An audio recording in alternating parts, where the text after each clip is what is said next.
In the autumn of 1944, inside a quiet country house north of London, a German general spoke into a microphone he did not know was there. The house was called Trent Park.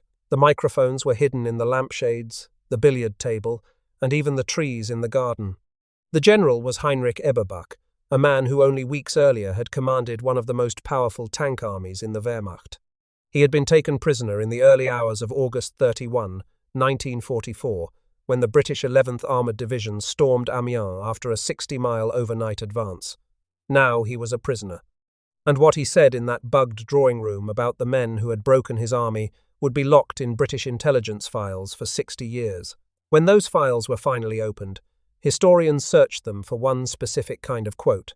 They wanted the famous line, the viral line, the line you have probably seen on social media, attributed to a German officer who supposedly wrote that the Americans kill you with their equipment, the British kill you with their discipline, and the Canadians kill you because they want to. That quote does not exist in any verified primary source. No German officer ever wrote it. No archive contains it. It is a meme, polished by repetition, given a fake military pedigree, and passed around the internet for 20 years. But here is the strange thing. The truth is darker than the meme, because what Heinrich Eberbach actually said about the Canadians, in his secret manuscript written for the United States Army after the war, and in the bugged conversations at Trent Park, is more chilling than any internet. Quote, he said it in the cold, precise, exhausted voice of a professional soldier who had just watched his entire command be ground into the soil of Normandy by an army he had been told would be easy to defeat. He framed it as 5 weeks of hard fighting, 5 weeks in which he commanded what was left of German armour on the Western Front, 5 weeks in which he faced an enemy that he, a Knight's Cross holder with oak leaves, a veteran of Poland, France, and the long bleeding road to Stalingrad, simply could not stop.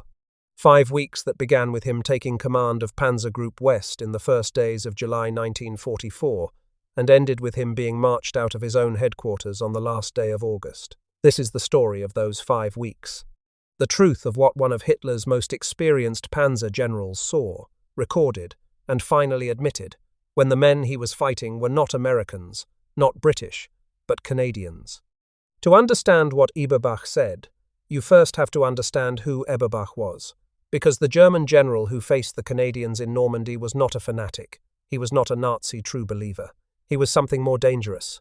He was a professional. Heinrich Kurt Alfons Willy Eberbach was born in Stuttgart on November 24, 1895. He came from the disciplined, methodical world of the Württemberg officer class. He joined the army in July 1914, just as the First World War began. He was 19 years old. By October, he had been wounded by French artillery. By September of 1915, he had been wounded again, and this time the bullet took part of his nose. He was taken prisoner by French forces, exchanged in 1916, and later posted to Palestine on the staff of the Ottoman Eighth Army, where he learned Turkish. For the rest of his life, Heinrich Eberbach wore a rubber prosthesis on his face. When he was captured a second time, by the British, at the end of the First World War, he was a young man already disfigured by war. That was his first capture. He returned to Germany after the war, served in the Württemberg State Police through the 1920s, and rejoined the army in August of 1935 as a major. By the time the Second World War began, he was a tank officer of considerable promise. He led a panzer regiment into Poland. He led it into France. On July 4, 1940, he received the Knight's Cross of the Iron Cross for seizing crossings of the Seine near Romilly. Then came Russia. In the summer of 1941, Eberbach commanded the spearhead that drove on the city of Aurich. In 2 days, his battle group covered 120 kilometers, captured the city on October 3, took roughly 1,600 prisoners, and lost just 6 tanks. By the end of December 1941, he had received the oak leaves to his Knight's Cross, an honor reserved for the most successful field commanders in the Wehrmacht. He took command of the 48th Panzer Corps in late November 1942, near Stalingrad, and was wounded almost immediately. By early 1944, he had been promoted to General of Panzer Troops. He was, in other words, exactly the kind of officer Adolf Hitler did not have enough of. Hard, technically gifted, personally brave, with extensive experience commanding armor against a determined enemy. And critically for our story, He was Wehrmacht, regular army, not Waffen-SS. That distinction will matter when we discuss who actually murdered Canadian prisoners in Normandy in June of 1944. Eberbach was not part of that crime. He was something else. He was the professional sent in to clean up the mess. It is worth understanding what Eberbach brought with him to the Western Front, because it explains why what he encountered there shocked him. In the East, the German army had fought in a particular way. Tanks duelled tanks across enormous open spaces. Whoever had the better tank, the better gunnery, the better radio communication, generally won. Air power existed but was limited. Artillery existed, but rarely in the densities would that Western Front planners later achieve. A Panzer General from the East thought in terms of armor against armor, breakthrough, exploitation, encirclement. A Panzer General from the East thought, in short, in terms of mobile war. Normandy was not mobile war. Normandy was something Eberbach had not seen before. The Allied advantage was not in tanks. The German Panther was a better tank than the American Sherman. The German Tiger was a better tank than almost anything the Canadians had. Eberbach knew this. He recorded it. The Allied advantage was in artillery and aircraft, deployed in densities that the Eastern Front had simply never produced. By July of 1944, a single Canadian division could call down the supporting fire of an entire corps' worth of medium and heavy artillery within minutes. Above the battlefield, the Royal Air Force and the United States Army Air Forces flew so many ground attack sorties that any German vehicle moving in daylight, anywhere in the Norman countryside, was effectively a target. German infantry could not move by day. Panzer divisions had to disperse and hide in apple orchards and farm courtyards. Every road junction was watched. For an Eastern Front commander, this inversion of the rules was almost paralyzing. In Russia, Eberbach had been the one whose tanks moved freely while the enemy hid. In Normandy, his own division commanders pleaded for permission to attack only at night, only in fog, only when the rain was thick enough to ground the Spitfires and the Typhoons. That mess, by the first week of July 1944, was a catastrophe. The Allies had landed on the Normandy beaches on June 6. The German defense, expected to throw them back into the sea within days, had instead congealed into a brutal, grinding battle of attrition. By late June, the German commander of Panzer Group West, General Leo Gehr von Schweppenberg, had submitted a report to Hitler bluntly stating that the only sensible course of action was to withdraw German armor behind the Orne River and reorganize. Hitler's response was immediate. On July 2, 1944, Gehr was sacked. So was Field Marshal Gerd von Rundstedt, the overall commander in the West. Field Marshal Günther von Kluge replaced Rundstedt, and Heinrich Eberbach, the wounded veteran from Stuttgart with the rubber nose and the Knight's Cross with oak leaves, was given Panzer Group West. He took command in the first days of July. He would lose it as a coherent fighting force 5 weeks later. In between, he would face the entire weight of the 1st Canadian Army. Eberbach himself, writing after the war, framed his Normandy command as a period of roughly 5 weeks of intense fighting on the Western Invasion front. He took command on or about July 4, 1944. By August 9, the front he had been holding had collapsed, and he had been pulled out to lead an ad hoc strike force in another sector. By August 21, the army he had inherited no longer existed as a fighting formation. 5 weeks. The phrase fits his command tenure exactly. It is also the truest description he ever gave of what he experienced. Now consider what those 5 weeks contained. When Eberbach took command, the Canadians had already proven on June 6 that they could fight. The 3rd Canadian Infantry Division had landed at Juno Beach and pushed deeper into France on D-Day than any other Allied force. They had taken roughly 1,074 casualties that day, including 359 killed, and still they had advanced. But what happened next was not glory. What happened next was Orthy, Buron, Puteaux and Bessin, Le Mesnil Patrie, place names that became, in the language of the Canadian regiments who fought there, simply the murders. Between June 7 and June 17, in a stone Norman monastery called the Abbaye d'Ardenne, soldiers of the 12th SS Panzer Division Hitler Jugend, commanded by an SS officer named Kurt Meyer, executed at least 20 Canadian prisoners of war. They shot them one at a time, in the back of the head, in the Abbey garden. The total number of Canadian prisoners murdered across all the killing sites in those first weeks of the campaign would eventually reach as high as 156 men. A Polish conscript named Jan Jesionek, pressed into the SS against his will, witnessed some of the executions and would later be the prosecution's key witness. He testified that when Meyer was told 7 prisoners were available for interrogation, the SS commander said, "What we should do with these prisoners, they only eat up our rations." Then he gave the order. In the future, no more prisoners are to be taken.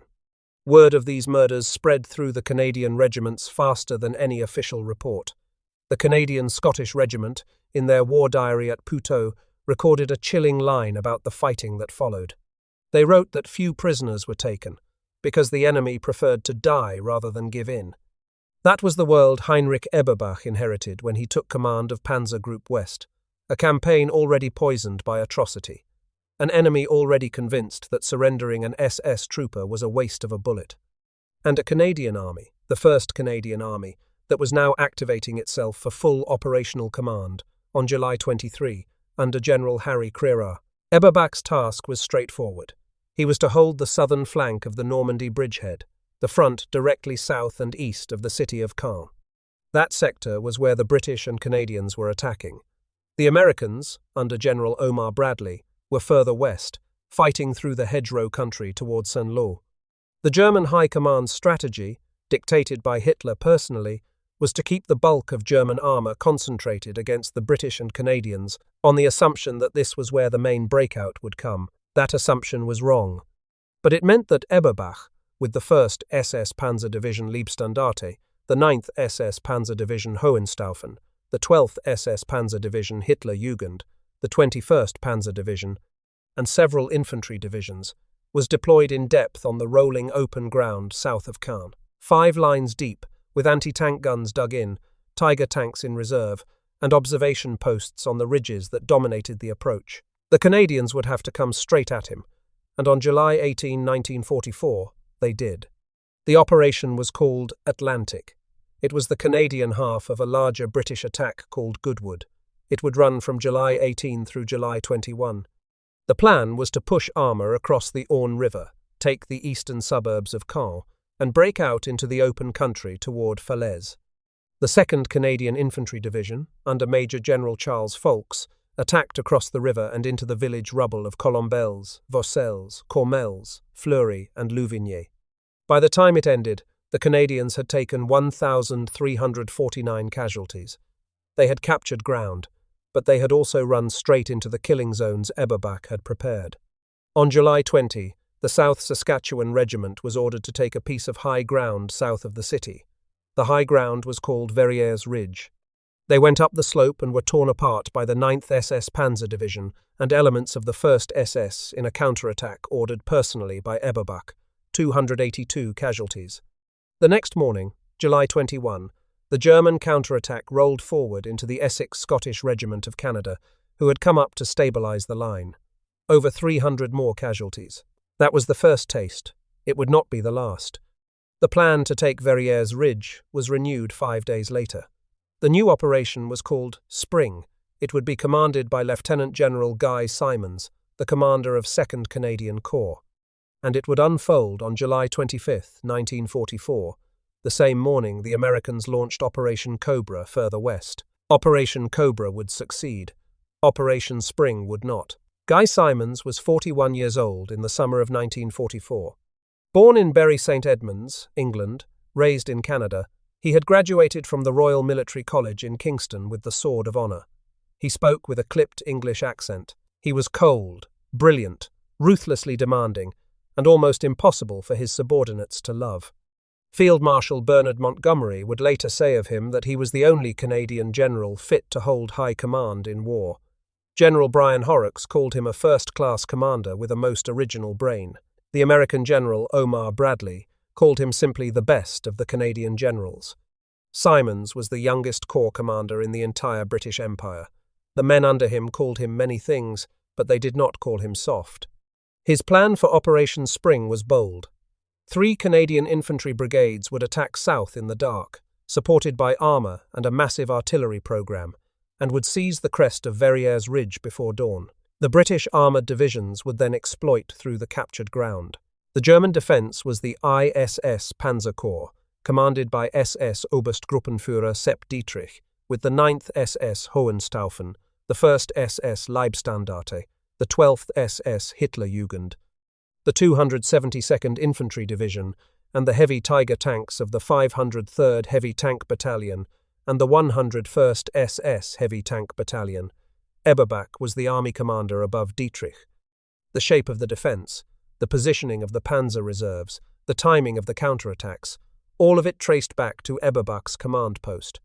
July 25 was the bloodiest single day for Canadian arms in the entire Second World War, after only the Dieppe raid of August 19, 1942. By the end of that day, the Canadians had suffered roughly 1,500 casualties. Approximately 500 of those men were dead. The worst of it fell on a single battalion, the Black Watch, the Royal Highland Regiment of Canada. Their commanding officer, Lieutenant Colonel Stuart Cantley, was hit by a burst of German machine gun fire on the morning of the attack itself, near Saint-André. He was mortally wounded. The senior surviving company commander, Major Eric Bennett, was wounded at almost the same moment. Command fell on a young officer named Major Phil Griffin.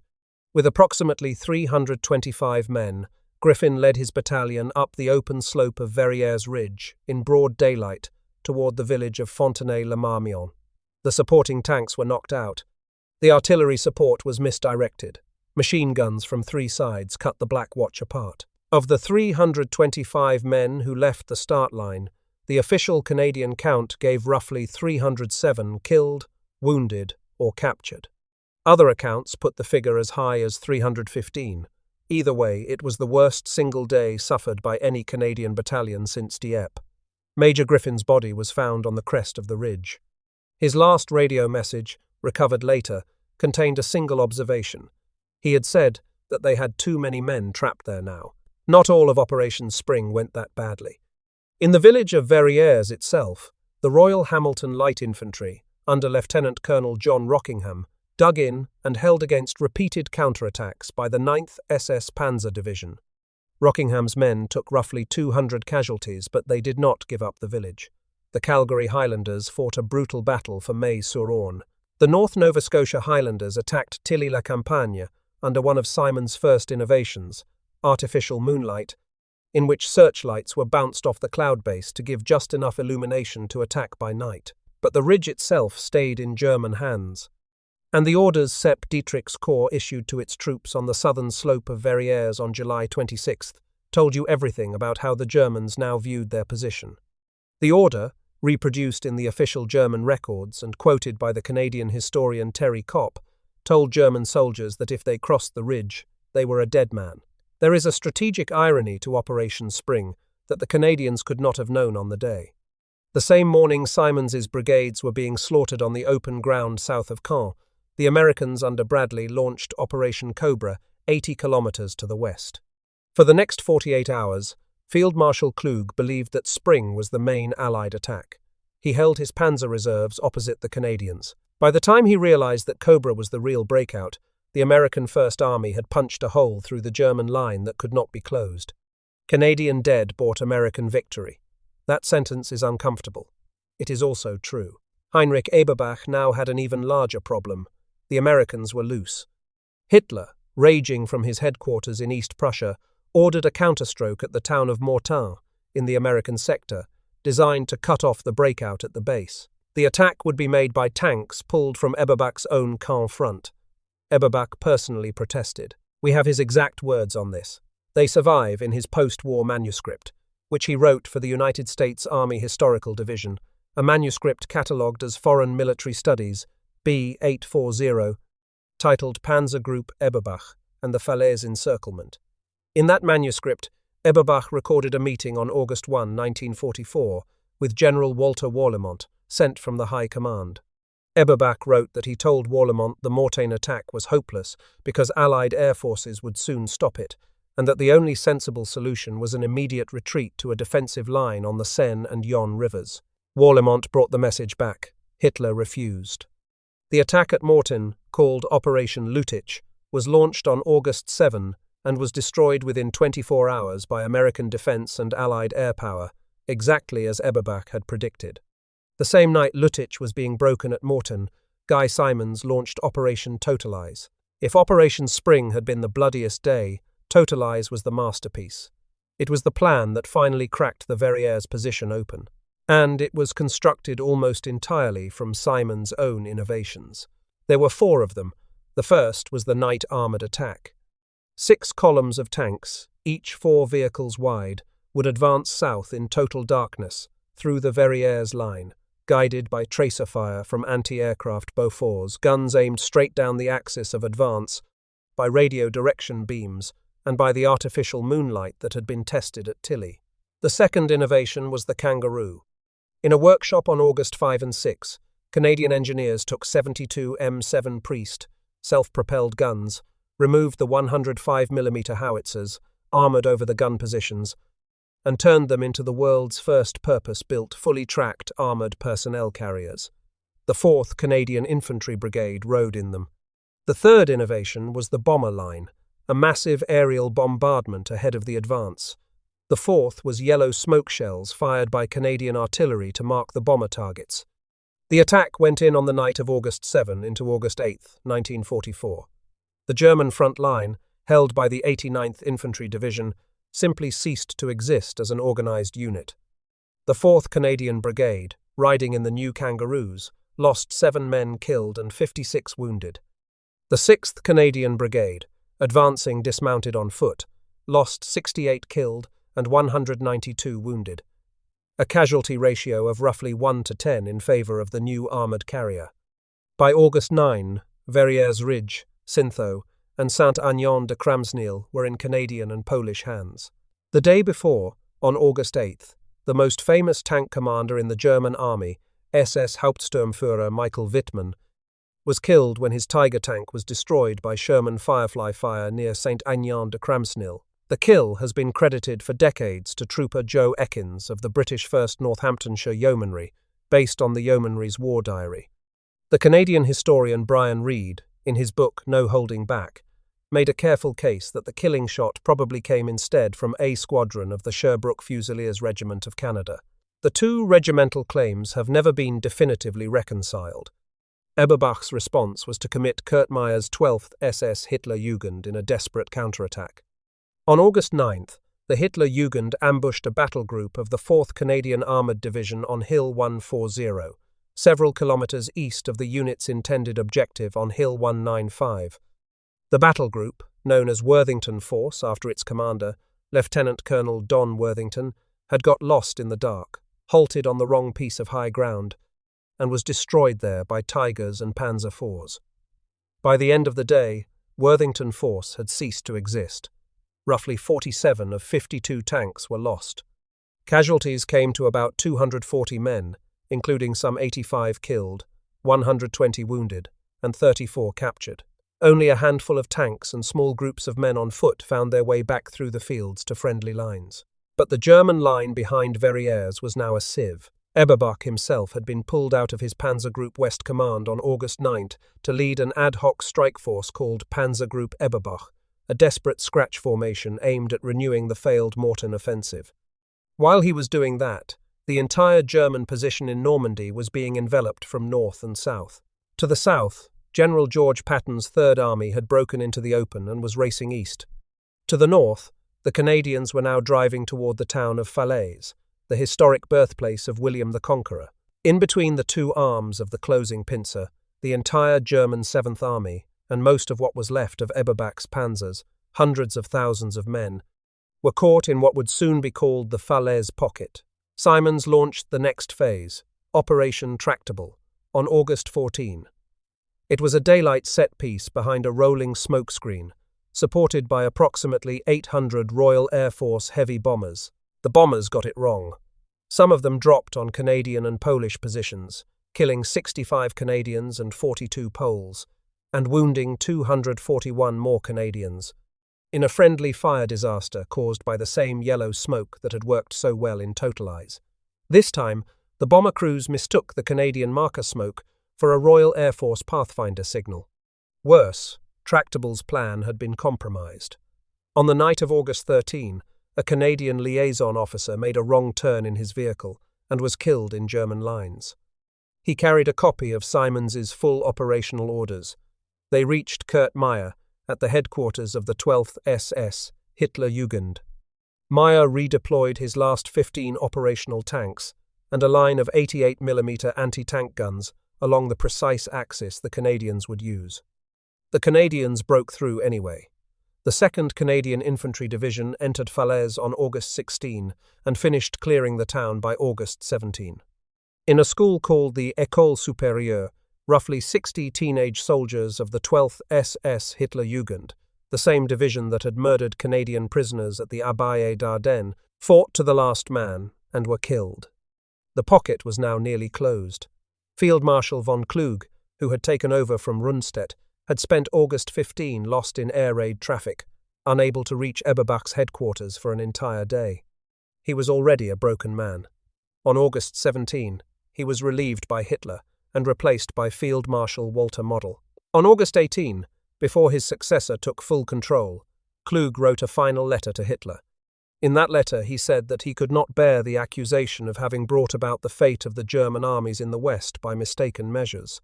He said that he and Rommel, and probably all the commanders in the West with experience of battle against the Anglo-Americans, with their preponderance of materiel, had foreseen the present development. He said they had not been listened to. The next day, August 19, he took cyanide in his car between Paris and Metz. Eberbach was now commanding what was left, taking over the broken remnants of 7th Army from the wounded Paul Hauser on or about August 21. The pocket itself was being closed at a small village on the River Dives, called Saint Lambert sur Dives. And what happened there is one of the great Canadian stories of the war. A South Alberta Regiment squadron commander, Major David Currie, was given the task of cutting the road through Saint Lambert. He had with him roughly 15 Sherman tanks, B Company of the Argyll and Sutherland Highlanders of Canada under Major Ivan Mortain, and a handful of Lincoln and Welland infantry. In total, fewer than 175 men. On August 18, his lead tanks were knocked out by hidden 88mm guns. As darkness fell, Currie went forward alone on foot to bring back the surviving crews. For the next 3 days, August 19 through 21, Currie's small force held the village against repeated breakout attempts by the remnants of the 2nd SS Panzer Division Das Reich, the 12th SS Hitlerjugend, the 116th Panzer Division, and the 9th SS Hohenstaufen. The numbers, when counted afterwards, were almost impossible to believe. Currie's men destroyed 7 German tanks. They destroyed 12 88mm guns. They destroyed 40 other vehicles. They killed approximately 300 Germans, wounded 500 more, and captured 2,100. For this action, Major David Currie received the Victoria Cross. It was the only Victoria Cross awarded to a Canadian during the entire Normandy campaign. It is also the only Victoria Cross ever awarded to the Canadian Armoured Corps in the Second World War. Major Ivan Harold Mortain of the Argyll and Sutherland Highlanders, who had led B Company through 3 days of fighting in the village, did not survive to see it. He was killed on August 20 or August 21 by an 88mm shell that struck while he was conferring with Currie and a captured German medical officer. He was 32 years old. There is a photograph of Currie that survives, taken on the morning of August 19 by a Canadian Army photographer named Lieutenant Donald Grant. In the picture, Currie stands on the left, pistol in hand, as a column of German prisoners marches past him with their hands up. The Canadian official historian Charles Stacey wrote of that photograph that it is as close as we are ever likely to come to a photograph of a man winning the Victoria Cross. Years later, a Canadian Broadcasting Corporation interviewer asked Currie how he had felt when he heard he had been awarded the cross. He thought for a moment. Then he said, "Well, I was staggered. I sat down and had a cigarette and thought it over."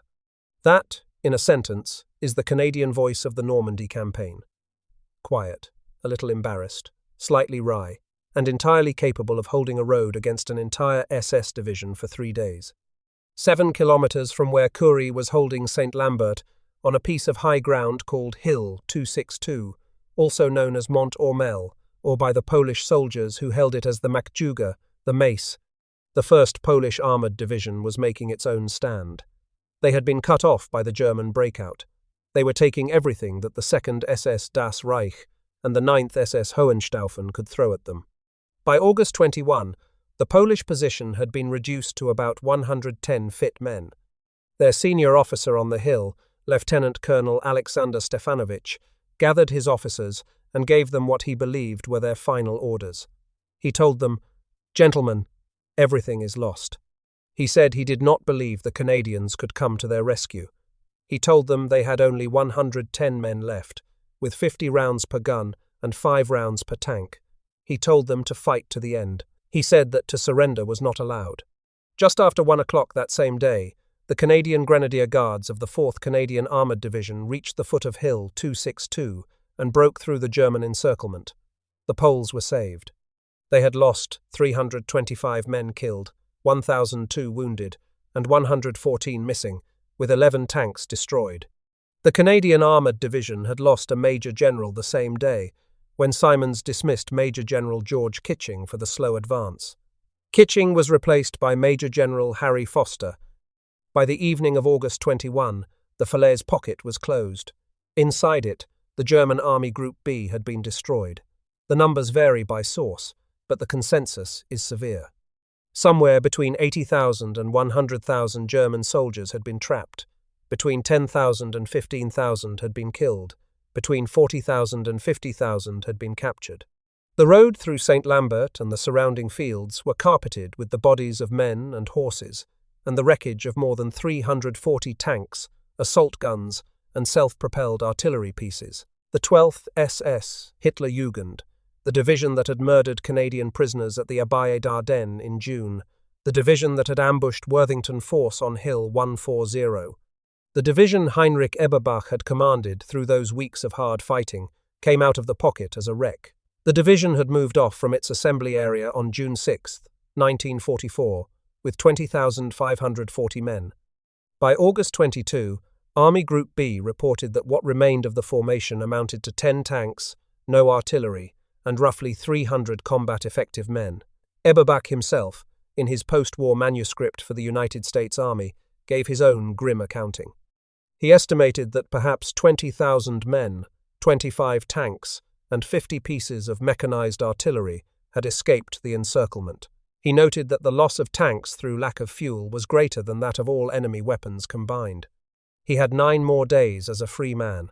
On the night of August 30 into August 31, the British 11th Armoured Division, commanded by Major General George Philip Bradley Roberts, known as Pip Roberts, made a 60-mile dash through the dark and stormed Amiens in the early hours of the morning. Eberbach, by then commanding the broken remnants of the German 7th Army, was caught off guard at his headquarters.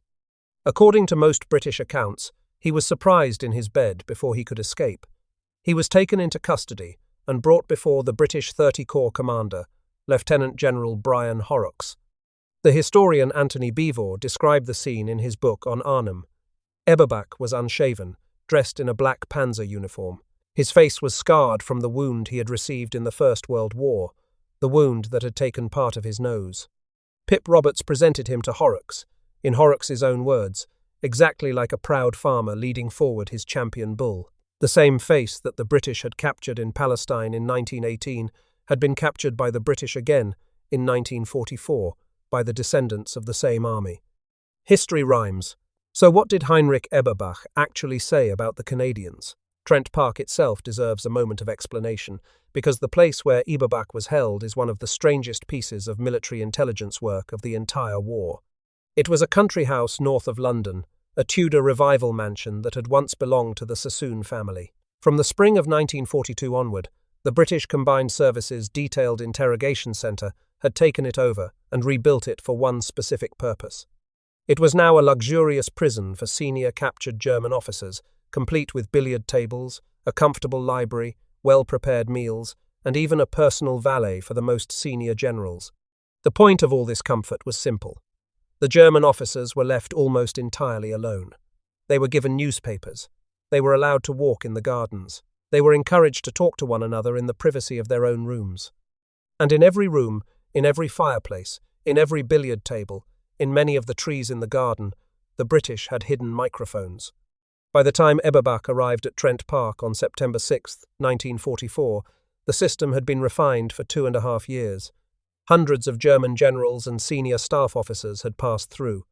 Sergeants of the Pioneer Corps, many of them German Jewish refugees who had fled the Nazi regime, sat in the basement, listening to the conversations on shortwave radio sets and transcribing them in real time. Their transcripts were then forwarded to the British and American intelligence services. They are now held in the British National Archives, catalogued in the W0208 series, and were not declassified until many decades after the war. This is the world Heinrich Eberbach entered, a world in which a man's most casual remark to a fellow general, in what he believed was a private conversation, was being recorded for the historical record. It is also the reason that, when historians today want to know what a German commander really thought, as opposed to what he wrote in his official reports, the Trent Park transcripts are the closest thing to honesty that the period produced. This is where most internet videos lie to you. Most internet videos invent a quote. Most internet videos give you a punchy line that fits on a screen.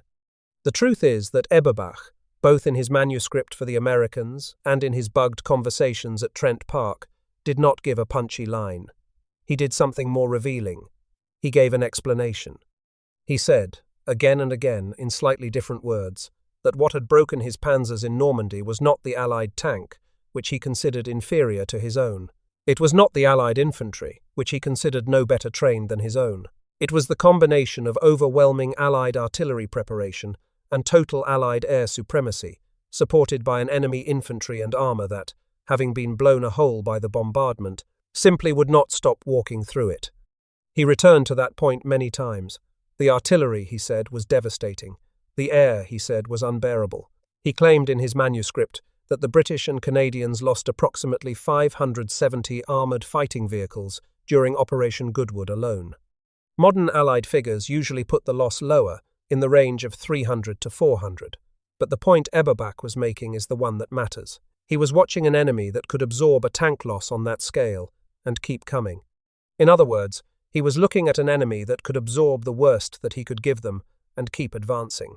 That is not a punchy quote, it is not a meme. But it is what a German general, a professional, and said when no propaganda department could edit his words, and when he was speaking to fellow generals or to American historians who were paying him to be honest. He said that the men opposite him had simply outfought him by accepting losses that no rational army should accept, and by doing it in the methodical, prepared, artillery-heavy style that a Wehrmacht officer recognized as professional. There is one further verified Eberbach line, and it comes from the bugged drawing room at Trent Park.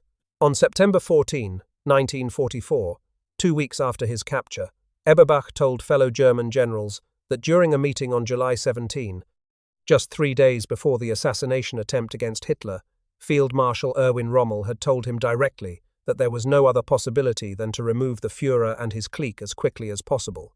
The German verb Rommel used was umlegen, a colloquial word that means to do away with. Eberbach repeated it.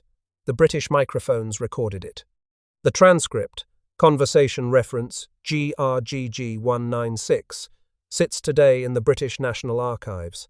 It was not declassified until decades after Eberbach's death. Eberbach himself was characterized in the British intelligence files at Trent Park as a man who, in private, regarded the Hitler regime as a criminal body. In March of 1944, his German superiors had assessed him as a convinced National Socialist. By the autumn of 1944, after the campaign in Normandy, that earlier man no longer existed. 5 months after the campaign in Normandy ended, in December of 1945, an SS officer was put on trial in the German town of Aurich. The court was a Canadian military court, convened by Major General Chris Vokes, the former commander of the 1st Canadian Division in Italy and now commander of the Canadian Army Occupation Force. The court was presided over by Major General Harry Foster, the same officer who had taken over the 4th Canadian Armoured Division at the close of Tractable. The accused was Kurt Meyer, the commander of the 12th SS Hitlerjugend. The charges concerned the murders at the Abbaye d'Ardenne and at Orthy and Buron. The trial lasted from December 10 to December 28, 1945. Jan Jesionek testified. The witnesses described the executions. Meyer was convicted on 3 of the 5 charges, including incitement to murder and command responsibility for the killing of Canadian prisoners. He was sentenced to death by firing squad on December 28, 1945. The sentence was commuted in January of 1946 by the same Major General Vaux, acting now as the reviewing authority. Vaux argued that command responsibility for war crimes had not yet been firmly established as a principle of international law, and that Meyer should not be executed when his subordinates, who had pulled the triggers, had escaped. Meyer was sent to Dorchester Penitentiary in New Brunswick. He was later transferred to a prison in West Germany. He was released in September of 1954, after serving 9 years. When Meyer published his memoir in 1957, Heinrich Eberbach wrote the foreword. In that foreword, Eberbach described the 12th SS Panzer Division Hitlerjugend, the same division that had murdered the Canadians, as having been under his operational control through the bitter weeks of fighting on the Normandy invasion front. He did not name the murders. He never quite confronted, in any document available to historians, what the men under his command had done at the Abbaye d'Ardenne. It is a deeply uncomfortable artifact. A Wehrmacht professional, a Knight's Cross holder, a man whose private record at Trent Park describes the Nazi government as a criminal body, agreed to write the introduction to the memoir of a convicted war criminal. He left the moral accounting to the reader. Heinrich Eberbach was released from British captivity on January 6, 1948, more than 3 years after he had been captured at Amiens. He returned to Notzingen in Baden-Württemberg. From June 1950 until late 1952, he served as managing director of the Protestant Academy at Bad Boll, an adult education institution founded just after the war. In the early 1950s, he also advised on the formation of the new West German Army, the Bundeswehr. He died on July 13, 1992, at the age of 96. He outlived almost every man on either side who had fought in those 5 weeks south of Caen. The Canadians did not. The 1st Canadian Army's losses during the Normandy campaign, between June 6 and the end of August 1944, totaled 18,444 men. Of those, 5,021 were killed in action.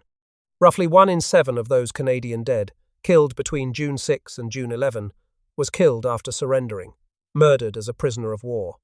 The 1st Canadian Army's losses just for the period August 8 through August 21, the period of Totalize, Tractable, the closing of the Pocket, the days that included Saint Lambert and the relief of the Polish stand at Hill 262, came to 1,479 killed, 4,023 wounded, and 177 taken prisoner. That is the cost of the weeks Eberbach later wrote about. That is what was paid for the destruction of the German army in Normandy. The Canadians paid most of it themselves, on the open ground south of Caen, on a ridge called Verrieres, that they took with the bodies of the Black Watch, on the banks of the River Dives at a village called Saint Lambert, that one squadron held against an army. Heinrich Eberbach commanded panzers in Poland, in France, and on the Russian front from Brest-Litovsk to the gates of Moscow to Stalingrad. He saw, in his career, almost every form that 20th century mechanized warfare took. He was not a man given to exaggeration. The way he described what he experienced commanding German armor against the Canadians in Normandy was sober, almost flat. 5 weeks of hard fighting. That was his framing. It was as close as a Wehrmacht general came to admitting that he had been beaten. He had been beaten by an enemy he could not categorize. There is no viral one-liner. There is no comparison of Americans with their equipment, British with their discipline, and Canadians with their hatred. There is just a professional German general, sitting in the United States Army's debriefing program after the war, sitting in the bugged drawing room of Trent Park, and finally, in the foreword to a war criminal's memoir, choosing his words carefully. He understood, better than the men who had sent him to Normandy, exactly what those weeks had cost his army. He had inherited a panzer group built on the assumption that the Anglo-Canadian sector would be the easier flank, that the Americans would be the dangerous breakout. He had watched that assumption disintegrate under Canadian artillery and Canadian armour and Canadian infantry that simply refused to accept that the lessons of Verrieres on July 25 should make them stop attacking on August 7. He had watched a corps commander, Guy Simonds, who was almost 8 years younger than him, invent a new form of armoured warfare in a workshop near Bayeux and use it to crack open the position Eberbach had built in depth across the Caen plain. He had watched a Major, David Currie, whose name he had probably never heard, hold the road his army needed for its escape, with fewer men than a German panzer company. He had watched the 12th SS Hitlerjugend, the most fanatical formation in his command. The division Heinrich Himmler had personally inspected just days before the invasion. The men told from their first day of training that they were the chosen youth of National Socialism, be reduced to roughly 300 combat-effective men. He had survived all of it. Many of the men under him had not. Many of the Canadians opposite him had not either. Today, in the 2 Canadian war cemeteries in Normandy, at Benny-sur-Mer near Juno Beach, and at Bretteville-sur-Lez, located in the commune of Saint-Thau on the road between Caen and Falaise, the Canadian dead lie in white rows beneath maple leaves carved into Portland stone. There are roughly 5,000 of them in those 2 cemeteries combined. When Heinrich Eberbach later described those weeks, those white rows are part of what he was naming. He did not describe them the way a propagandist would. He described them the way an old soldier does, when the lie of glory is gone and only the count of the dead remains. That is the answer to the question. That is what Panzer General Eberbach said about the Canadians in Normandy's hardest 5 weeks. He said they had been 5 weeks of hard fighting. And then, for the rest of his long life, he did not say very much more.